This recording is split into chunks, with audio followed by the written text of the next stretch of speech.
नमस्कार दोस्तों, मैं घनश्याम यादव हिंदी मंजूषा चैनल में आपका स्वागत करता हूं।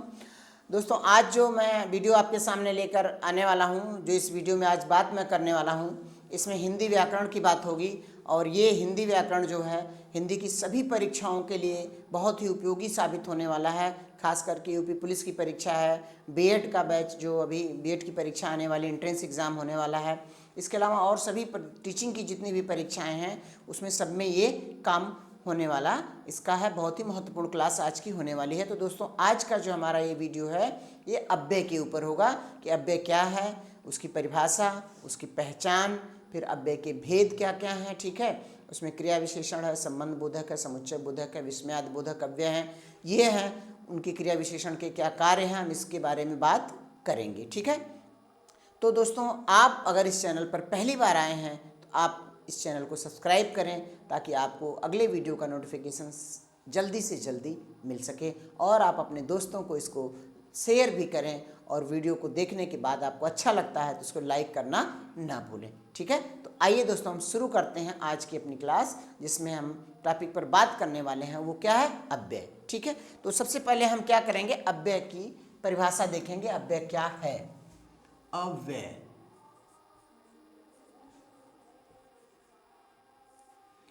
ये है अव्यय। ठीक है, अव्यय शब्द का जो शाब्दिक अर्थ होता है, जो व्यय ना हो। पहले ही यहां पर क्या है, अव्यय, अधन व्यय। ठीक, अ का मतलब न होना, व्यय होना, यानी जो व्यय ना हो, जो व्यय ना हो वो शब्द क्या होगा, जो व्यय ना हो वह अव्यय होता है, वह अव्यय होता है। ठीक, ये तो इसका शाब्दिक अर्थ हो गया कि जो व्यय ना हो, जो खर्च ना हो, वो क्या है, अव्यय है। ठीक है, अब इसकी बात हम देखेंगे, परिभाषा की बात देखेंगे कि क्या इसकी परिभाषा होगी। ये तो एक सामान्य इसकी पहचान हो गई कि अव्यय क्या है। अब हम परिभाषा की बात कर रहे हैं। परिभाषा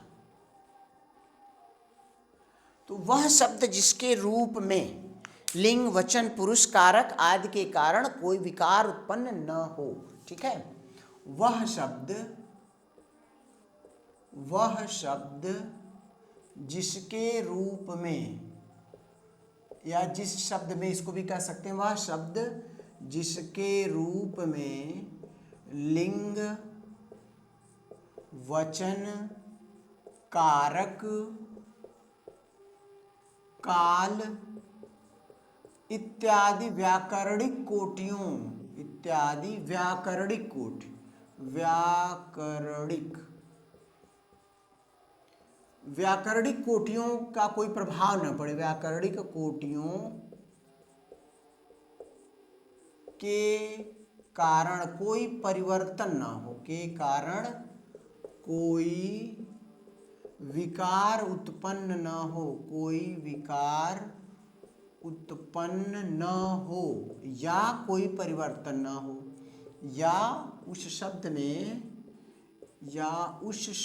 में कोई परिवर्तन न हो, कोई परिवर्तन न हो। ठीक, उसे अव्यय कहते हैं। उसे हम क्या कहते हैं, अव्यय कहते हैं, अव्यय कहते हैं, अव्यय कहते हैं। ठीक, तो ये देखिए अव्यय की परिभाषा हो गई कि अव्यय हम किसे कहते हैं, जिसमें वह शब्द जिसके रूप में लिंग, वचन, कारक, काल इत्यादि व्याकरणिक कोटियों के कारण, यानी जो व्याकरणिक कोटियां हैं, कोटियों के कारण कोई विकार उत्पन्न ना हो, उस शब्द में कोई परिवर्तन ना हो, उसको हम क्या कहते हैं, अव्यय कहते हैं। अब देखिए, जैसे कौन से शब्द अव्यय हैं, जैसे आज, कल, इधर, उधर, बल्कि, इसलिए, धीरे धीरे, इत्यादि शब्द तमाम शब्द हैं जो क्या है अव्यय होते हैं। ठीक है, अब हम यहाँ पर ये वेरीफाई करेंगे कि कैसे लिंग वचन पुरुष कारक इत्यादि की वजह से कैसे इसमें परिवर्तन नहीं होता है। और यह क्या है, अव्यय एक क्या है अविकारी शब्द है। यहाँ पर क्या है, अव्यय एक अविकारी शब्द, अव्यय एक अविकारी शब्द है, अविकारी शब्द है।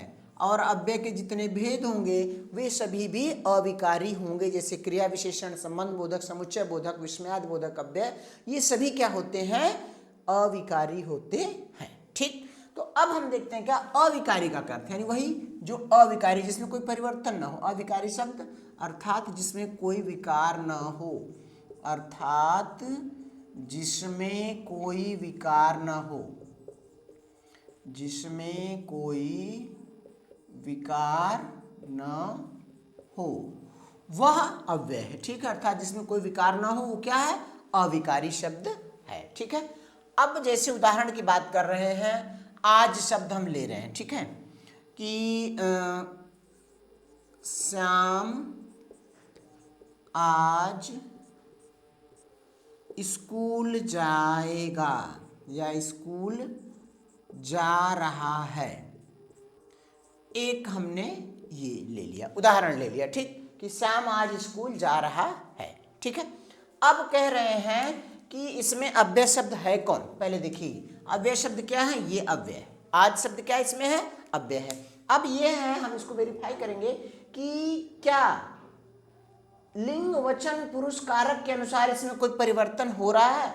तो हम क्या करते हैं, पहले हम यहाँ पर ये बदल देते हैं, क्या संज्ञा है ना, इसको इसकी जगह हम क्या कर देते हैं वह कर देते हैं। मान लीजिए अगर हमने कह दिया वह आज स्कूल जा रहा है, जा रहा है, यहाँ परिवर्तन हुआ लेकिन यहाँ पे कोई परिवर्तन नहीं हुआ, आज में कोई परिवर्तन नहीं हुआ। ठीक है, हम ये कह दें वे आज स्कूल जा रहे हैं, वे आज स्कूल जा रहे हैं, जा रहे हैं। देखिए यहाँ पर दो जगह परिवर्तन हो गया। ठीक है, वचन में परिवर्तन, यहाँ पर वचन में परिवर्तन और यहाँ पर जा रहे हैं बहुवचन हो गया है। ठीक है ना, और यहाँ पर भी एक वचन का बहुवचन, वह का बहुवचन क्या हो गया वे हो गया। तो अब क्या होगा, ये तो वचन बदल गया लेकिन क्या आज यानी ये यहीं रह गया, इसमें कोई परिवर्तन नहीं हुआ। आज यहाँ भी है, आज यहाँ भी है, आज यहाँ भी, इसमें कोई परिवर्तन नहीं हुआ। अच्छा, अब हम जरा पुरुष को बदल के देखते हैं, जैसे श्याम की जगह आज हम कोई दूसरा नाम लिख दें। ठीक है, बदल देते हैं, ये तो यह रहा। ठीक है, इसकी जगह हम अगर दूसरा नाम रख देते हैं, जैसे मान लीजिए हमने यहाँ रख दिया सीता, सीता आज स्कूल जा, तो अब देखिए ये क्या हो जाएगा रही है, सीता आज स्कूल जा रही है। तो अब देखिए यहाँ पे क्या होगा, यहाँ पर भी हमने क्या लिंग बदल दिया, पहले पुल्लिंग था, अब यहाँ पर सब्जेक्ट क्या हो गया, कर्ता क्या हो गया, वो स्त्रीलिंग हो गया। तो अब यहाँ पर इसके अकॉर्डिंग जो है ये हो गया जा रही है, लेकिन आज जो है वो ऐसे ही ऐसे अव्यय क्या है परिवर्तित नहीं हुआ, वह अपरिवर्तित ही रहा है। ठीक है, तो इन शब्दों को हम क्या कहेंगे अव्यय कहते हैं। अब ये चीज आपको यहाँ पर पूरी तरह से प्रूव हो गई कि लिंग वचन पुरुष कारक इत्यादि के अनुसार इसमें कोई परिवर्तन नहीं होता है। ठीक, तो ये रहा अव्यय की परिभाषा। ठीक है, अब इसके बाद हम बात करते हैं अव्यय के भेद। ठीक है, अव्यय के भेद या प्रकार।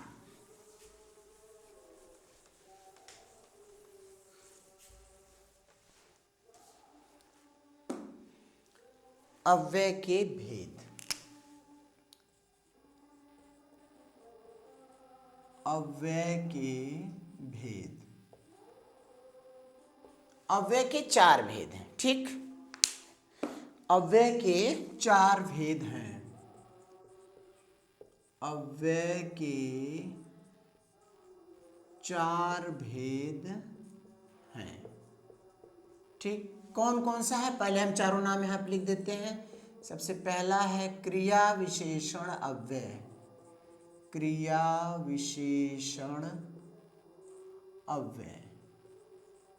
क्रिया विशेषण को अंग्रेजी में हम क्या कहते हैं? एडवर्ब कहते हैं। ठीक है, एडवर्ब के नाम से इसको जानते हैं, इंग्लिश में एडवर्ब है, क्रिया विशेषण। ठीक है, इसको हम अंग्रेजी भी लिख दे रहे हैं, ADVERB, एडवर्ब। ठीक है, फिर इसके बाद दूसरा क्या है? संबंध बोधक अव्यय। दूसरा भेद क्या है? संबंध बोधक अव्यय, जिसको इंग्लिश में प्रीपोजिशन कहते हैं। ठीक है, संबंध बोधक अव्यय, संबंध बोधक अव्यय।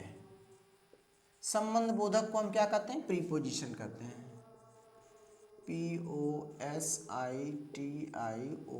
ठीक है, इसको हम क्या कहते हैं? प्रीपोजिशन कहते हैं। फिर इसके बाद तीसरा भेद क्या है? क्रिया विशेषण का पहला हो गया क्रिया विशेषण अव्यय, दूसरा संबंध बोधक अव्यय, और इसके बाद क्या? समुच्चय बोधक अव्यय। ठीक है, कंजंक्शन इसको कहते हैं, समुच्चय बोधक अव्यय। तीसरा है समुच्चय बोधक, समुच्चय बोधक, समुच्चय बोधक अव्यय। ठीक है, समुच्चय बोधक अव्यय हम इसको कंजंक्शन कहते हैं, CONJUNCTION, कंजंक्शन। ठीक है, फिर इसके बाद चौथा है विस्मयादि बोधक अव्यय, विस्मयादि, विस्मयादि बोधक, विस्मयादि बोधक अव्यय। ठीक, ये हम इसको इंटरजेक्शन कहते हैं, INTERJECTION, इंटरजेक्शन। ठीक है, ये हो गया क्या? आपका 4 भेद इसमें हो गए। ठीक है, अब हम बात करेंगे इसमें किसकी? सबसे पहले देखिए, तो नाम आप याद कर लीजिए एक बार में। जहाँ पे पूछा गया कि 4 भेद कौन कौन से हैं, तो आप एक साथ इसका नाम बता सके, क्रिया विशेषण, संबंध बोधक, समुच्चय बोधक और विस्मयादि बोधक अव्यय। ठीक है, इसके बाद ये जो ये चारों शब्द हैं, ये क्या है? अविकारी हैं। ये चारों अव्यय हैं, तो ये क्या हैं? चारों अविकारी हैं। अविकारी है मतलब इनमें कोई परिवर्तन नहीं होगा, किसके अकॉर्डिंग? लिंग, वचन, पुरुष, कारक इत्यादि के अनुसार। ठीक है, तो यहां तक आपको स्पष्ट हो गया अव्यय के 4 भेद। अब हम इसके पहले भेद की बात करेंगे, क्रिया विशेषण क्या है। ठीक है, आप इसको नोट कर लीजिए, ये चारों स्क्रीनशॉट आप इसका ले सकते हैं।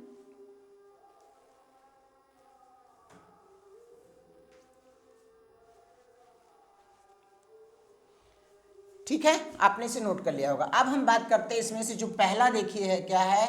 क्रिया विशेषण अव्यय। ठीक, अब इसमें हम क्या क्या देखने वाले हैं आज? देखिए, क्रिया विशेषण अव्यय बहुत ही महत्वपूर्ण है और लगभग सभी परीक्षाओं में पूछ लिया जाता है। जहाँ पर हिंदी व्याकरण की बात की जाती है, हिंदी व्याकरण से संबंधित प्रश्न पूछे जाते हैं, तो क्रिया विशेषण के बारे में जरूर पूछा जाता है कि क्या है, किस तरह से। 1-2 प्रश्न आपको जरूर मिलते हैं। ठीक है, अभी जो यूपी पुलिस की परीक्षा होने वाली है, नेक्स्ट 6 मंथ के अंतर होगी, उसमें भी पूछा गया था, जो परीक्षा कैंसिल हुई है। इसके अलावा RO की परीक्षा है, यूपी PCS की परीक्षा है, उसमें भी क्रिया विशेषण के बारे में पूछा जाता है। B.Ed का एंट्रेंस एग्जाम है, उसमें भी व्याकरण की बात जब होती है तो क्रिया विशेषण पूछा ही जाता है। ठीक है, तो इसलिए इसको बहुत ध्यान से आप इसको समझिए, क्रिया विशेषण अव्यय, एडवर्ब। ठीक है, ये हम सबसे पहले इसमें क्या देखेंगे? इसकी परिभाषा देखेंगे, फिर इसके भेद देखेंगे, इसका प्रयोग देखेंगे, क्रिया विशेषण के क्या कार्य हैं, इस पर भी बात हम इसमें करने वाले हैं। तो सबसे पहले हम इसकी बात करेंगे, क्रिया विशेषण अव्यय में क्या, इसकी परिभाषा क्या है। परिभाषा, ठीक, देखिए, जो शब्द क्रिया की विशेषता बताता है उसको हम क्रिया विशेषण कहते हैं। बिल्कुल एकदम सिंपल, एक लाइन की परिभाषा। जो शब्द क्रिया की विशेषता बतलाता है, जो शब्द क्रिया की विशेषता बताता है, वह क्रिया विशेषण होता है, वह क्रिया विशेषण होता है।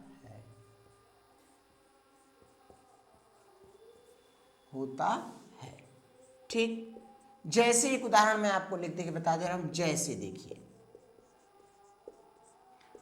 वह धीरे धीरे चलता है, वह धीरे धीरे चलता है। ठीक। यहाँ पर ये उदाहरण जो है क्या, धीरे धीरे चलता है। यहाँ पर चलना शब्द क्या है, ये क्या है, चलता है, ये क्रिया है। ठीक, ये क्रिया है। ठीक, और ये क्या है, ये करता है, करता। अब देखिए क्रिया और ये कर्ता। ठीक, वाक्य पूरा हो गया। क्रिया की विशेषता कौन बता रहा है कि वो कैसे चलता है। जब हमें क्रिया की विशेषता पता करनी हो तो कैसे काम करता है, तो वो क्या है, धीरे धीरे चलता है। तो ये क्या हो गया, ये हो गया क्रिया विशेषण, क्योंकि ये जो है इस क्रिया की विशेषता बता रहा है कि वह व्यक्ति कैसे चलता है, धीरे धीरे चलता है। ठीक, तो ये हो गया क्रिया विशेषण की परिभाषा। क्रिया की विशेषता बताने वाले शब्द को हम क्या कहते हैं, क्रिया विशेषण कहते हैं। ठीक है, अब इसके बाद हम बात करेंगे क्रिया विशेषण के क्या कार्य हैं। ठीक, क्रिया विशेषण के कार्य, इसको आप नोट करते चलिए। क्रिया विशेषण के कार्य, क्रिया विशेषण के कार्य, क्या क्या कार्य हैं। देखिए सबसे पहला तो ये है कि ये क्रिया की विशेषता बताता है। पहला काम ये क्या है, क्रिया की विशेषता बताता है, विशेषता बतलाता है। कौन, क्रिया विशेषण। क्रिया विशेषण के हम कार्य पढ़ रहे हैं, क्रिया की विशेषता बतलाता है। अभी जैसे यहाँ पर ये उदाहरण हो गया कि वह धीरे धीरे चलता है, क्रिया की विशेषता बता रहा है। इसके अलावा जैसे क्या, वह जोर से हंसता है, ये भी हो गया उदाहरण। ठीक है, तो वह जोर से हंसता है। जैसे उदाहरण देख लें हम कि वह जोर से हंसता है, जोर से हंसता है। ठीक, तो यहाँ पर क्या, जोर से शब्द आया, ये भी क्या है, क्रिया विशेषण है। तो ये क्रिया विशेषण शब्द इस क्रिया की विशेषता बता रहा है। तो पहली बात हो गई, क्रिया की विशेषता बताता है। फिर इसमें दूसरा क्या हो गया है कि क्रिया के होने की, क्रिया के संपादित होने के ढंग को भी बताता है। क्रिया के संपादित होने को ढंग को, क्रिया के संपादित होने के ढंग को बताता है, के ढंग को बताता है। क्या, क्रिया विशेषण शब्द जो है वो क्रिया के संपादित होने के ढंग को बताता है। भैया कैसे क्रिया कैसे संपन्न हो रही है, ढंग, वो विधि कौन सी है उसको बताता है। जैसे एक उदाहरण से हम इसको देख रहे हैं, जैसे क्या, पुस्तकें धड़ाधड़ बिक रही हैं, पुस्तकें धड़ाधड़ बिक रही हैं।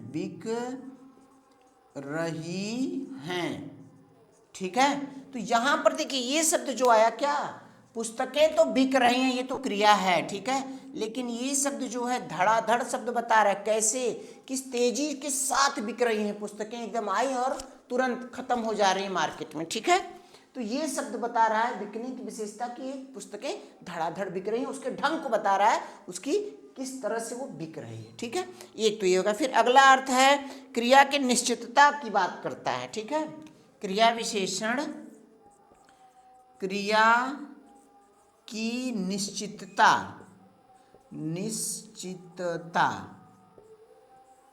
की बात करता है। क्रिया विशेषण शब्द क्रिया की निश्चितता या अनिश्चितता, इसमें दोनों हो सकता है। ठीक है, निश्चितता और अनिश्चितता। जैसे उदाहरण से हम समझेंगे, वह अवश्य आएगा, वह अवश्य आएगा, वह अवश्य आएगा। ठीक, तो यहां पर देखिए उदाहरण क्या, आना तो क्रिया है ना, आना क्रिया है, और ये क्या है, अवश्य शब्द, ये बता रहा है कि निश्चित तौर पर वह आएगा। ठीक, तो जैसे निश्चितता की बात करता है उसी तरह से क्रिया विशेषण अनिश्चितता की भी बात करेगा, संभावना की भी बात करता है। ठीक है, चौथी बात इसमें हो गई कि क्रिया की अनिश्चितता, क्रिया की अनिश्चितता या संभावना की बात भी ये करता है, कौन, क्रिया विशेषण शब्द जो है वो क्रिया की अनिश्चितता या संभावना की भी बात करता है। जैसे हमने कह दिया वह शायद आए, ठीक है, वह शायद आए, वह शायद आए। तो अब यहां पर देखिए आना तो है उसे, लेकिन संभावना हो गई, निश्चित नहीं है, अनिश्चितता बन गई यहां पर, ये शब्द जो आ गया शायद, ठीक है। तो इसने क्या किया, क्रिया की अनिश्चितता को बताया, ठीक है। इसके अलावा आप इसे नोट करिए, पेज हमारा भर गया है, अब हम दूसरे पेज पर जाएंगे, आप इसको नोट करिए।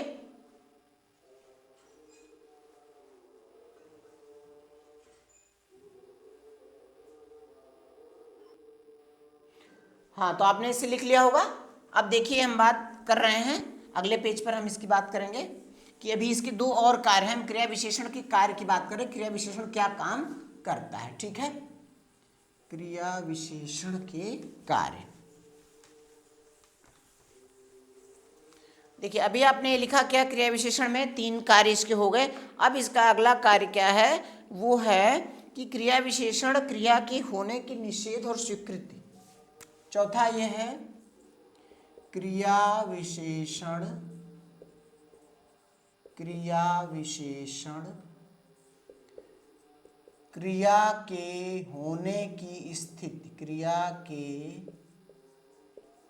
होने की स्वीकृति, स्वीकृति, स्वीकृति या निषेध, स्वीकृति या निषेध को व्यक्त करता है, निषेध को व्यक्त करता है, व्यक्त करता है, ठीक। क्या है, क्रिया विशेषण क्रिया के होने की स्वीकृति या निषेध को व्यक्त करता है। जैसे हम बात करेंगे, जैसे उदाहरण की बात, जैसे कि कैसे, देखिए ये स्वीकृति या निषेध को व्यक्त कर रहा है। जैसे मत बैठो, ठीक, क्या है, मत बैठो, मत बैठो, ठीक है। यहाँ आओ, यहाँ आओ, ठीक। फिर इसके बाद है अंदर जाओ, अंदर जाओ, ठीक है। ये क्या है, हाँ तुम ठीक कहते हो, ऐसा भी है ना, हाँ, हाँ तुम ठीक कहते हो, हाँ तुम ठीक कहते हो। तो ये देखिए तमाम उदाहरण हैं, ये जो क्रिया की स्वीकृति या निषेध को भी, जैसे यहाँ देखिए निषेध है, यहाँ आओ, अंदर जाओ, हाँ तुम ठीक कहते हो, ये क्या है शब्द, ये क्या है, स्वीकृत को बताता है। तो ये एक कार्य क्रिया विशेषण का ये भी हो गया कि उसके स्वीकृत निषेध को व्यक्त करता है। फिर इसका अगला कार्य है कि क्रिया विशेषण क्रिया की स्थिति, दशा, विस्तार इत्यादि को भी बताता है, ठीक है। 5वां कार्य इसका है कि क्रिया विशेषण, क्रिया विशेषण क्रिया की स्थिति, स्थिति, दशा तथा विस्तार, दशा तथा विस्तार को भी बताता है, को भी व्यक्त करता है या बताता है, व्यक्त करता है या बताता है, ठीक है। अब जैसे इसमें उदाहरण क्या है कि वह ऊपर सोता है, ठीक है, क्या उदाहरण, वह ऊपर सोता है, वह ऊपर सोता है, ठीक है। ये देखिए क्या है, क्रिया की स्थिति की बात कर रही है कि वह ऊपर सोता है, ठीक है। इसके बाद और क्या है कि और इसमें है घर के भीतर बैठो, ये भी क्या है, स्थिति ये भी है, घर के भीतर बैठो, घर के भीतर बैठो, ठीक। ये स्थितियां जो बता रहा है वो इसकी एक विशेषता है, ठीक है। ये दोनों क्या यहाँ पर क्रिया विशेषण हो गए, क्रिया विशेषण के कार्य हो गए, ठीक है दोस्तों। तो आज जो है इस वीडियो में इसका जो पार्ट 1 रहेगा, आज हम इतनी ही बात करेंगे। इसमें हमने देखा अव्यय, अव्यय की परिभाषा, अव्यय के क्या अर्थ हुए, ठीक है, अव्यय के कितने भेद हैं, 4 भेद उसमें बताए, क्रिया विशेषण, संबंध बोधक, समुच्चय बोधक, विस्मयादि बोधक। उसके बाद क्या है, क्रिया विशेषण अव्यय, उसकी परिभाषा और उसके क्या क्या कार्य हैं, आज हमने ये देखा। ठीक है दोस्तों, वीडियो आपको अच्छा लगा हो तो आप इसको लाइक और शेयर ज़रूर करें, और मेरे चैनल पर अगर आप पहली बार आए हैं तो इसको सब्सक्राइब कर लें, ताकि अगला वीडियो का नोटिफिकेशन आपको तुरंत ही मिल सके। अब हम इसके अगले पार्ट 2 में, हमारा जो अगला वीडियो आएगा उसमें हम फिर मिलते हैं। तब तक के लिए धन्यवाद, नमस्कार।